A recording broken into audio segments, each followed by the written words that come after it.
Yun na nga po, ni-reject ng Supreme Court yung kahilingan ni Senator Bato na TRO.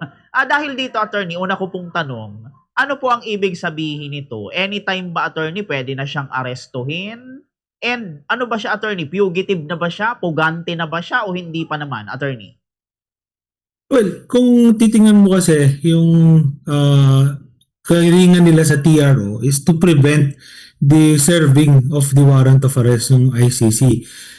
When you look into the provisions of 9851, may discretion ang executive department to serve the warrant of arrest. Diba? Nakalagay dyan, may surrender to the international court yung tao na nakapangalan dun sa warrant of arrest. So they can exercise their discretion as to whether or not they can arrest Senator Bato without going through the local courts. Pwede nilang gawin kasi of the word, dahil nga meron silang discretion according to the RA 9851. Kung titingnan mo, pwede na arrestuhin anytime. Walang makakapigil sa kanila. Yun ang purpose nila kung ba't sila humingi ng TRO to prevent pansamantala until final resolution ng petition for certiorari nila, the arrest of Senator Bato. Kaya lang, hindi pinagbigyan ng Supreme Court, kaya ng Supreme Court, walang grave and irreparable injury at walang necessity to prevent the executive department to exercise that discretion. So pwedeng arestuhin anytime si Senator Bato de la Rosa because of the privilege na binigay ng RA 9851 sa executive department to exercise discretion to surrender Bato de la Rosa to the International Criminal Court. Kung tinatawag ba siyang fugitive from justice, pwede na siyang tawagin, no? Kasi nga may valid warrant of arrest. Pero to be safe, mas maganda siguro kung antayin natin yung desisyon ng Korte Suprema. Tama ba na i-serve without subjecting him to local judicial authority, o pwede na dahil nga doon sa discretion na binibigay ng 9851 na hulihin without referring it to local courts natin dito sa Pilipinas. Okay po, yun. Pero dito, attorney, para lang alam ng ating mga audience ngayon, ano ba, attorney, yung naging basihan ng korte sa pag-reject ng kahilingan ni Senator Bato de la Rosa na mag-issue ng temporary restraining order, Attorney Jericho?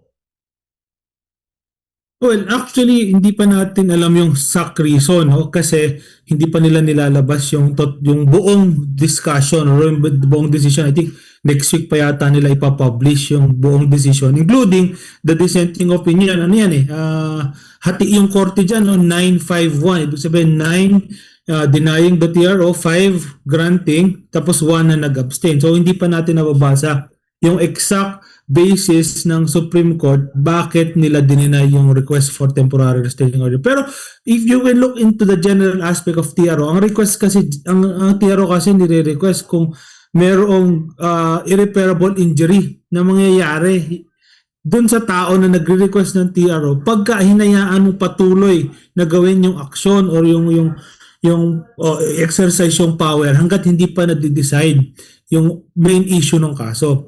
Siguro hindi nakitaan ng Supreme Court na wala namang injury na pwede na mag-suffer si Senator De La Rosa kung isa-serve yung warrant of arrest sa kanya. So, tinitingnan ko yun sa aspeto na yun na hindi napatunayan na magkakaroon ng grave and irreparable injury kaya hindi siya napagbigyan. Pero, speculation ko lang yan kasi hindi pa naman lumalabas yung buong decision So, antayin natin on Monday yata ipapublish. Pero, the main probably is that hindi napatunayan yung grounds for issuance of TRO, which is magkakaroon ng injury, irreparable. Ibig sabihin hindi mo may tatama pag nangyari na yung damage or injury na yon kay Senator De La Rosa. Hindi siguro yun nakita ng Korte Suprema. Opo. Dahil nga, attorney, binasura na ng Supreme Court ang TRO petition dito kay Senator Bato de la Rosa. Ibig bang sabihin nito, attorney, kailangan niya ng sumuko sa otoridad o optional kung susuko siya o hindi, attorney? Well, may warrant of arrest. Ibig sabihin may dahilan para arestuhin, may dahilan para sumuko. Siguro mas maganda kung susuko na lang, di ba? Para tapos na lahat ng problema, na wala ng gulo. Pero at the same time, meron din naman siyang karapatan na antayin yung desisyon ng Korte Suprema. Kaya nga siya umakyat doon, kaya siya nagtanong, dapat bang hulihin ako na hindi ako dapat dalhin sa local courts? So, mas maganda kung antayin natin to settle all the doubts, no, to settle all the issues. Antayin natin yung decision ng Korte Suprema. Pero kung pwede ba siyang sumuko at any time, pwede, no? Pwede siya sumuko. May warrant of arrest siya, may reason for his apprehension, for his arrest, no? Kaya lang, yun nga, mas tingin ko pipiliin niya magtago muna. No? Magtatago muna ako saglit until such time na may decision na yung Korte Suprema. Opo, yun. Pero dito, attorney, kasi ito, nung na-interview din si Bato ng isang media din, sabi niya, ba't hindi na lang kayo, Senator, sumuko kung wala talaga kayong kasalanan? Sabi naman ni Senator Bato, kung hindi ako nagkakamali, ay, wag muna kayong atat, meron pang mga legal remedies. Kung kayo, attorney, ang tatanungin, may legal remedy pa ba talaga bukod sa pagsuko na maaaring gawin ni Senator De La Rosa? Yun nga, matapos na i-reject ng Supreme Court yung kanyang kahilingan na TRO, Attorney Jericho. Well, marami pang available remedy. Yung TRO is just the denial of the TRO is not the denial of the petition for certiorari. Yung main case. Ang dinelay lang dito is yung provisional remedy, yung interim relief, panandali ang remedyo doon sa problema na kinaharap niya. Pero hindi pa to yung desisyon doon sa main case na finay nila yung petition for certiorari. So, nandiyan pa yun. May remedy pa available si Senator De La Rosa kung saan ina-ask niya yung Supreme Court, tama ba na arestuhin ako ng basta-basta na walang local judicial process na nangyayari.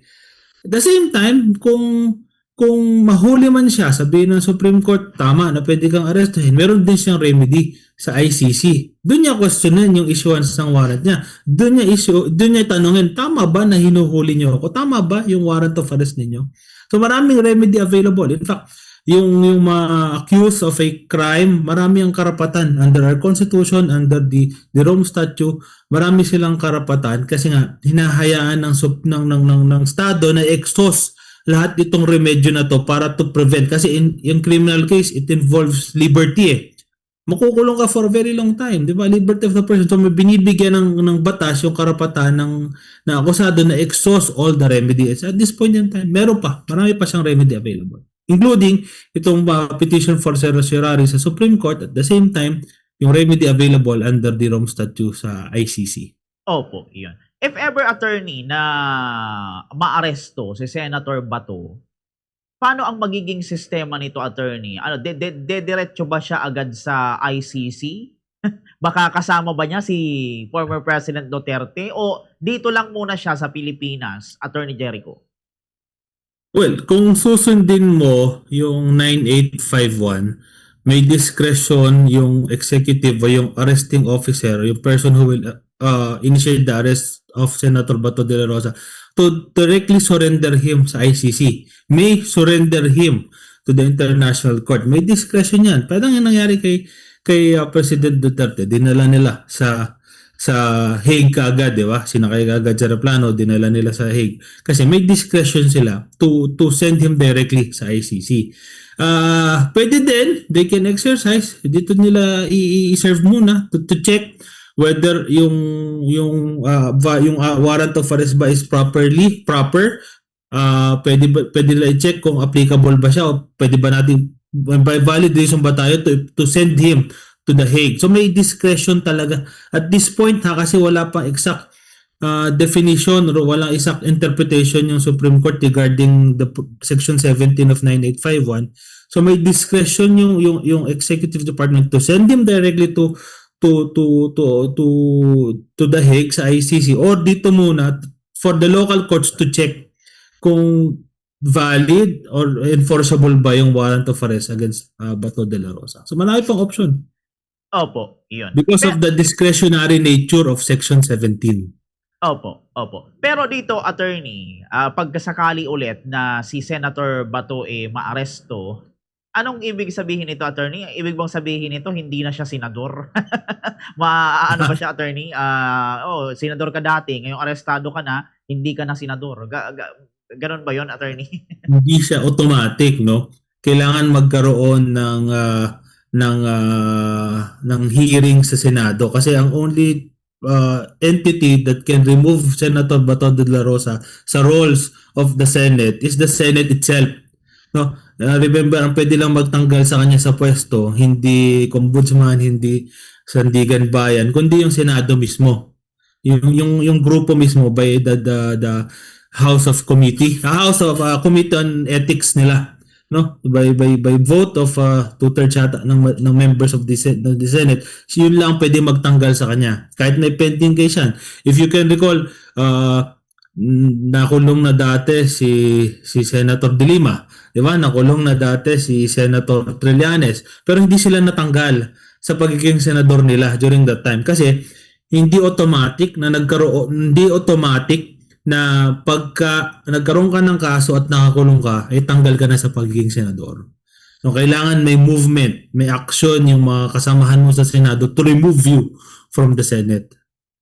Okay po, iyon. Dahil dito, attorney, sa pag-reject ng Supreme Court sa TRO ni Senator Bato, palagay nyo ba, attorney, makakaapekto kaya ito sa sa Senado, lalo ngayon na may impeachment o articles of impeachment si BP Sara, Attorney Jericho? Well, malaking factor si Bato kaya nga siya di ba kaya siya lumabas di ba, to change the composition of the Senate, no, para baguhin yung structure nila ngayon. Kaya basically yun yung nakikita natin kaya siya lumabas para baguhin yung structure ng Senate. So pag nawala siya, maraming pwedeng mangyari kasi kukulangin na sila ngayon. Hindi naman sila kukulangin. I think meron pa sapat na boto to maintain that majority. Pero syempre, mawawala ng isang member na vocal member kasi nakita natin vocal si Senator Bato regarding the impeachment process. So mawawala na isang vocal member yung majority right now na pwedeng maka-persuade dun sa magiging resulta ng impeachment process basically. Pero again, Senator Bato is just one vote, no? We still have 23 senators remaining. Mas majority pa rin yun. The Senate can still function because mayroon para sila sufficient number to function. The Senator Bato is just a person, isang vote. Pero as to the influence, as to the persuasion, baka, di ba, mawawala siya. Mapipilayan din yung majority dahil wala siya. Opo. Okay po. Kaya dito, attorney, kung halimbawa ipagpalagay natin na hindi na-grant ang TRO, ibig bang sabihin, attorney, pwedeng ituloy agad ng Senado yung investigation o pag-aresto kay Senator Bato, Attorney Jericho? Oo, wala nang prohibition right now, no, because there is no temporary restraining order or status quo ante order issued by the Supreme Court. Wala na makakapigil sa executive department to exercise the discretion. Not actually to arrest iba yun yung arrest kasi magiging mandatory siya to exercise discretion as to whether they will surrender or they will arrest Senator Bato de la Rosa. Walang makakapigil na sa kanila ngayon. Now, if they exercise their discretion, so basically hindi na siya subject to a judicial review except when there is a grave abuse of discretion. Diyan papasok yung expanded judicial power ng Supreme Court or ng ating judiciary wherein they can always look into whether there is a grave abuse of discretion amounting to lack or in excess of jurisdiction. So kung in-exercise nila yung jurisdiction ay yung discretion nila to arrest, then pwede na ngayon questionin uli yun sa Korte Suprema. Marami pwede mangyari. Pero at this point in time, dahil walang TRO, walang status quo ante order, walang makakapigil sa executive department to exercise the discretion as to whether they will surrender or they will arrest or surrender Senator De La Rosa to the International Criminal Court. Opo. Yun. At ito, attorney, balik lang tayo noong nakaraang nagputukan sa Senado or nung nakaraang palitan ng liderato sa Senado kasi nang pumunta doon si Senator Bato, attorney, nandun si Senator Trillanes. Siya yung mag-serve ng warrant of arrest. Ito, attorney, correct me if I'm wrong kasi sa pagkakaalam ko lang, pagka ganyang arrest warrant, dapat police yung mag-serve ng warrant of arrest. Bakit si Trillanes yung nandun, attorney? Tama ba yon yung ginawa niya, attorney? Hindi ko din alam no bakit siya nandoon. No, actually wala ako idea bakit hawak niya yung warrant of arrest. Pero nung pinakikinggan ko naman siya, sabi naman niya is that kinuha lang niya yung kopya pero yung warrant of arrest nasa NBI yan. Kinuha lang niya for purposes na ipakita lang sa media na ito may warrant of arrest talaga. Nandun siya to serve daw, to help them serve kasi hinamon siya ni Bato na sabi ni Bato, sige, sumama ka pa pag inaresto ako. So, sinunod lang daw niya yung request ni Bato de la Rosa. Pero, very childish, no, kung titingnan mo. Pero, kung titingnan, dapat ba nandun siya? Hindi naman siya kailangan, di ba? Hindi naman siya kailangan nandun. Dapat, hinayaan na lang niya yung lawful agency or lawful enforcement agency, legal, law enforcement agency to properly serve the warrant. Parang, tingin ko nakagulo pa nga siya dun eh, di ba? Eh, well, personal point of view lang, no? Na hindi naman na siya kailangan eh. So, hindi ko alam kung bakit nandun siya. Pero, at any rate, nandun naman yung NBI, tinulungan yung NBI siguro to serve or to at least make some noise there na, oh, narito na kami, ready na kami to arrest. Pero at the end of the day, kahit wala siya, pwede i-serve yung warrant of arrest. Opo. Pag ganyan, attorney, na halimbawa aarestuhin na si Senator Bato ng ICC o ng otoridad, pero ayaw ng Senado kasi may protective custody, may magagawa ba ang Senado, attorney?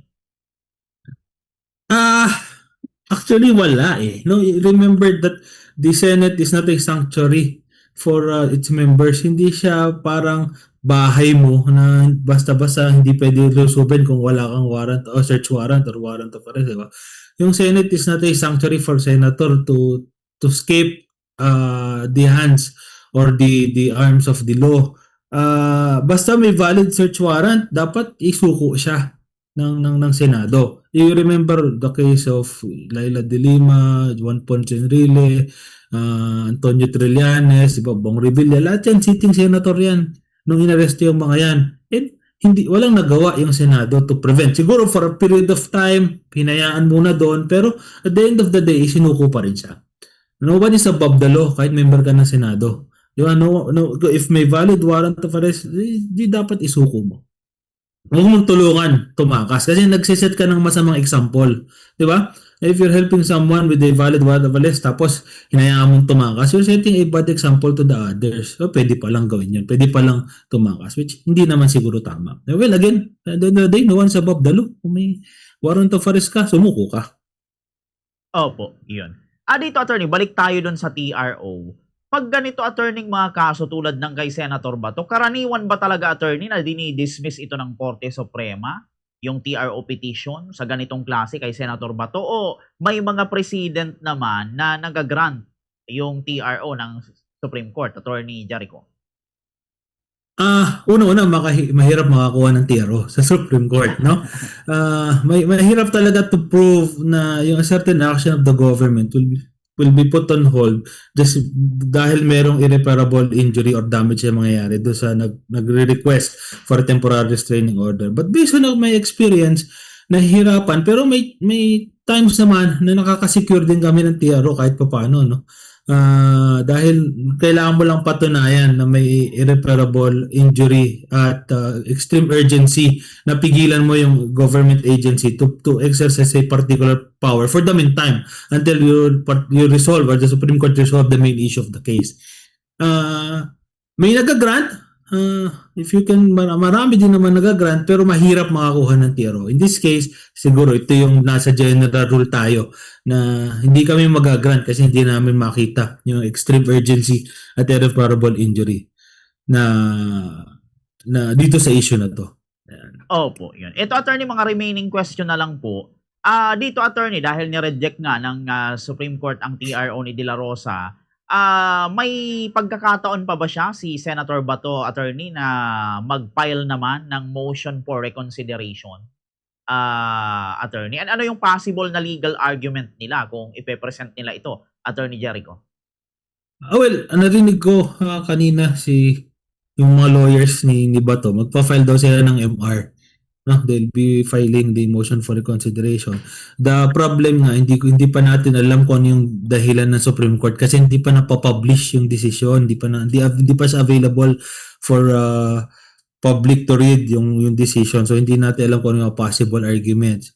Pero ganun pa rin naman, no? Ipo-prove lang talaga nila na may injury pag tinuloy mo to eh. Yun na ang kailangan mo i-prove sa TRO eh. Kasi irreparable injury and extreme urgency for the court to stop for the meantime yung implementation or doing of a certain action or exercise ng government agency. Excuse me. So yun, pwede mag-motion for reconsideration, pero again, Supreme Court yan, mahirap makakuha ng reverse ruling sa Supreme Court. Pero kung especially right now 9-5-1 yan. Ibig sabihin 9 against 5. So hindi siya unanimous decision. May 5 na nagsabi. I-grant natin yung TRO. So kung makakuha lang yan ng ilang pa, 3 o 2 pa from the 9, di marireverse yan. Diba? From the 9. Kasi hindi siya unanimous decision. It's a divided Supreme Court. 9-5. Diba? So malay natin, may chance, diba? Ma-reverse. Makonvince, diba? 2 lang yata ang kailangan. Okay na yan. O 3. Diba? To side the granting. Baka makakuha. Pero divided, may chance. Hindi siya unanimous. So may numbers pa rin sa loob. Opo. Yun. Opo. Dito, attorney, ito second to the last question na lang, attorney. Ano yung masasabi nyo naman, attorney, sa pagpapalit ng liderato ngayon ng Senado? Si Senator Ana na, yung Senate President. And kahapon, ang Blue Ribbon Committee, ang chairperson na nito, si Senator Pia Cayetano. Tapos, kung i-connect natin siya, attorney, sa impeachment ni BP Sara, sabi nung iba, parang makakalusot na naman si BP Sara kasi mga kaalyado niya yung mga nakaupo. Ano yung masasabi nyo rito, attorney? Nung last interview mo sa akin, I remember sabi ko sa'yo, magiging exciting tsaka mas magiging kapanapanabik yung scenario during the impeachment. Which yun ang nangyari, di ba? Nakita mo ang take ko dyan, it's entertaining at alarming at the same time. Alarming kasi in a sense, makita mo yung political instability natin eh, di ba? Nakita mo na very unstable yung Senate, yung executive natin. No, hindi yung institution na dapat nagpoprotekta sa atin mismo yung medyo shaky, medyo magulo. Entertaining in a sense na hindi mo alam kung ano susunod na mangyayari. Para ka nanonood ng series, di ba? Para ka nanonood ng House of Cards sa Netflix. Ano na mangyayari bukas? Sino na Senate President bukas? I think, and this is my personal opinion, is that yung nangyaring change in leadership, nangyaring paglabas ni Bato de la Rosa, yung nangyaring pagpapalit, yung nangyaring kudeta sa Senado, is a political strategy to strengthen the forces of the Vice President in the Senate. It's impeachment related, hindi man natin pwedeng itanggi yun at di naman tayo ganun kawalang alam para hindi makita na kaya lumabas si Bato de la Rosa at that particular point in time is that to vote to change the leadership in the Senate. At the same time, at least to do something with the impeachment of the Vice President. Ang hope lang natin is that at the end of the day, hindi yung political affiliation ang mangibabaw, kundi yung responsibility and duty ng bawat senator sa taong bayan. Yun na yun eh. Member ako ng PDP Laban, member ako ng Lakas CMD, but at the end of the day, you are the representative of the people. So yun ang hope natin. At the end of the day, yung welfare pa rin natin ang mangibabaw sa kanila, hindi yung political affiliation. Opo, iyon. Very well said, attorney. Ito, attorney, bago tayo magtapos, siguro, attorney, sa inyong pananaw bilang abogado, ano ba yung pinakamalaking legal na issue na dapat nabantayan ng publiko dito kay Senator Bato and siguro sa impeachment na rin ni VP Sara na nasa Senado na, Attorney Jericho? At the end of the day, it's all about accountability. Di ba? Accountability. Paano mo haharapin yung taong bayan? Paano mo sasabihin sa taong bayan na ito ako, leader nyo, I am with a clean record.